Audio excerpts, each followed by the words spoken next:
Le deuxième jour de tournage, on a été suivre un camion qui déversait et on a vu qu'il y avait des gens qui venaient ramasser les patates déversées, puisqu'elles sont trop grosses, trop petites, mais elles sont évidemment des patates mangeables. Et ce deuxième jour, quand je voyais avec un type qui m'a dit, bah oui, on ramasse tout ce qui est trop gros, trop petit, et celles qui sont monstrueuses, et il sort une patate en forme de cœur. Et je l'ai pris, j'ai dit, ah oui, oui, ça m'intéresse.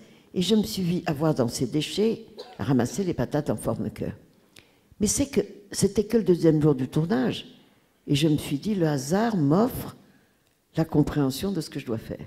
C'est-à-dire la patate refusée par la société, la patate hors format, et on retombe dans le problème du formatage, puisqu'il faut des patates de 7 cm, dont on peut faire des petits paniers de 3 kg, qui sont vendus en grande surface. Il y a tout ce système économique.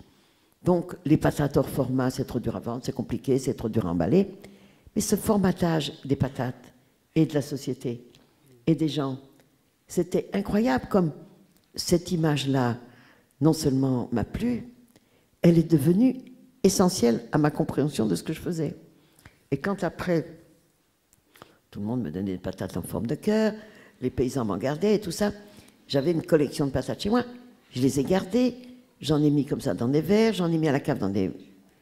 Et qu'est-ce qui s'est passé? C'est que 2 ans après, 1 an après, ces patates ratatinées, toutes très, avaient regermé. Elles avaient fait des grandes radicelles, ceux qui étaient à la cave, les autres avaient fait des germes. Je me suis mis à les filmer. On les voit d'ailleurs dans le générique de 2 ans après, je crois. Et ça m'a inspiré, et c'est là que j'ai viré de bord et que je suis devenue visual artist.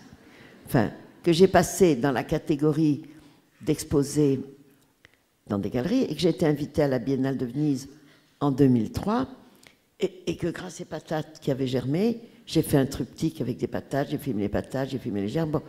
Et que donc, c'est comme ça que je suis passée à un autre métier, une autre forme de représentation, et le triptyque qui s'appelait Patate Utopia a été montré donc à la Biennale de Venise, après à Munich, à droite à gauche, enfin dans une galerie, chez Martine, et comme ça.